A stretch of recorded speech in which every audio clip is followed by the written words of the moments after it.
Olá pessoal, sejam bem-vindos. Olha, hoje a gente vai mergulhar de cabeça nos assuntos mais desafiadores e também mais honestos da fé. O tal do problema do mal natural. Só para a gente se situar, para quem está seguindo o curso, essa aqui é a nossa aula 5.3 dentro daquele módulo 5, onde a gente está falando sobre sofrimento. Lembra que nas últimas aulas a gente conversou sobre o mal moral, aquele que vem das nossas ações, das nossas escolhas? Pois é, agora o desafio, eu diria, é ainda maior. E a pergunta que fica no ar, ela é direta e, vamos ser sinceros, é bem dolorosa, né? Onde é que está Deus quando um terremoto acontece? Ou quando um tsunami simplesmente varre uma cidade no mapa? Onde ele está diante do diagnóstico de uma doença grave numa criança? Sabe, o que a gente pode dizer quando o sofrimento parece não ter um culpado humano, ninguém para apontar o dedo? Pois é, vamos tentar entender isso juntos. E para a gente não ficar só na teoria, vamos voltar no tempo. Pensa em 1755, em Lisboa. Aconteceu um terremoto gigantesco e não parou por aí. Logo depois veio um tsunami e depois incêndios. O resultado, cerca de 60 mil pessoas mortas. E o mais chocante é que muitas delas estavam dentro das igrejas. Era dia de Todos os Santos. Imagina o impacto disso. A Europa inteira ficou em choque. E foi aí que o filósofo Voltaire veio a público e perguntou, na lata, como é que um Deus que é bom, que é todo-poderoso, permite uma coisa dessas?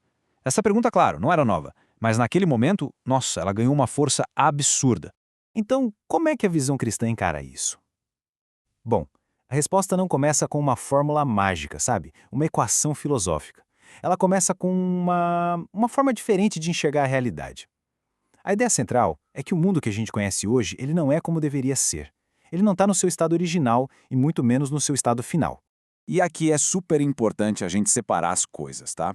Como a gente já viu, existe o mal moral, que vem das nossas ações, né? Guerras, roubos, crueldade. Mas o que a gente está falando agora é do mal natural. É outra coisa. Ele vem da própria natureza. Terremotos, doenças, furacões. Não tem a ver com uma escolha direta de uma pessoa. É como se o próprio mundo, a estrutura dele, estivesse quebrada. E o mais curioso, talvez até fascinante, é que a própria Bíblia parece concordar com essa ideia. O apóstolo Paulo, lá na carta aos Romanos, ele não pinta um quadro de uma natureza perfeita, um paraíso. Pelo contrário, ele diz que toda a criação geme. E mais, que ela está em dores de parto. Essa imagem é poderosa, né? Porque dores de parto significa duas coisas ao mesmo tempo. Significa que existe dor, uma dor real, mas também significa que tem algo novo para nascer. Uma esperança de que algo bom está a caminho. Para entender essa dor que a gente sente, a gente precisa olhar para a história completa, para o quadro geral. A narrativa da Bíblia é como uma peça de teatro com 4 atos. O primeiro ato, a criação. Tudo era bom como Deus planejou. Mas aí vem o segundo ato, a queda. E isso não foi só um probleminha humano, foi uma fratura cósmica que bagunçou toda a estrutura da realidade. E é nesse segundo ato que a gente está vivendo agora. Mas, e isso é o mais importante, a história não acaba aqui. O terceiro ato é redenção em Cristo, que é o começo da virada, da restauração. E tudo aponta para o quarto e último ato, a nova criação. A promessa de um mundo finalmente refeito, sem mais dor. Bom, diante de tudo isso, é natural que muita gente tenha tentado achar um propósito, um porquê para o sofrimento, né? Vamos dar uma olhada na tentativa mais comum de explicação e ver até que ponto ela ajuda e onde ela talvez não dê conta do recado. Essa é a famosa tese do bem maior. O pessoal da filosofia às vezes chama de teodiceia da formação da alma. A ideia é basicamente a seguinte: Deus permitiria o sofrimento porque a partir dele pode surgir um bem maior. Tipo virtudes como coragem, compaixão, resiliência, coisas que talvez não aparecessem num mundo sem nenhum tipo de dificuldade. E vamos combinar, isso faz um certo sentido, né? Quem nunca olhou para trás e percebeu que uma fase difícil acabou fortalecendo de alguma forma? Só que, e aqui a gente precisa ser muito honesto, essa explicação tem limites bem sérios. Ela até funciona para explicar um certo tipo de sofrimento, aquele que ensina, que forma, mas e o sofrimento de um bebê que nasce com uma doença e não sobrevive? Que bem maior é esse? E a dor absurda, que parece não ter sentido nenhum, de uma catástrofe natural que mata milhares. Nessas horas, falar em formar o caráter soa, na melhor das hipóteses, vazio. E pode até soar meio cruel, não acha? É aqui que a gente chega num ponto fundamental. A resposta mais profunda que o cristianismo oferece não é uma teoria filosófica redondinha, que explica tudo nos mínimos detalhes. Não, é algo totalmente diferente.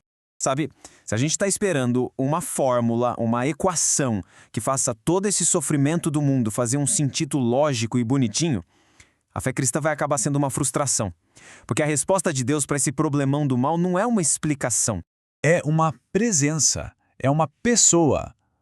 A resposta é o próprio Deus mergulhando junto com a gente na nossa dor.